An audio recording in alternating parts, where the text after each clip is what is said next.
Okay, you guys have probably heard of snakes on a plane, but have you heard of ants in a car?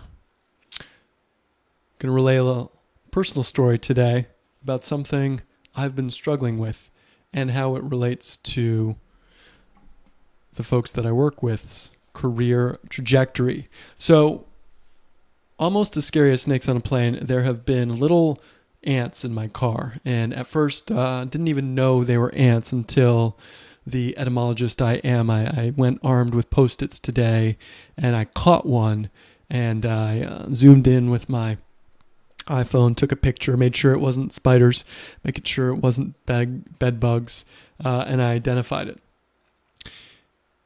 I want to talk about the stages of this problem because at first I pretended it wasn't there. I drove along past couple weekends with my wife and my kids and would see one or two scurry there. Just, just hoping it'd be a one off thing, but they didn't go away.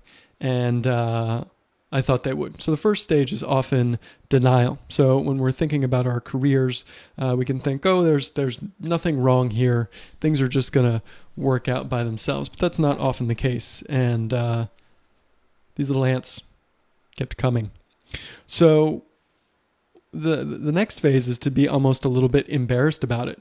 I felt like this was my fault. Like I had done something. Well, in fact, I'd let my 1 and 3 year old snack constantly in the car, and they're not the cleanest. But as any young parents know, snacks are the key to any successful car ride. So I get to figure out a long term solution to this, but understanding that there's nothing wrong with me and that sometimes ants can get in the car. So after accepting the problem, now it's addressing it. So got some peppermint oil, and my 3 year old isn't a huge fan of the smell, but working on naturally getting rid of it. Actually spent some time vacuuming everything today, and I'm gonna actually get little ant traps for the car. So why am I sharing all this? So after we pretend the problem's not there, and after we're a little bit embarrassed about it, we get to tackle the problem. And we get to keep trying different solutions until we get the outcome that we desire. Because if we don't, then those ants, just like our job situation that's not going the way we want it to go, will keep bothering us and will not go away.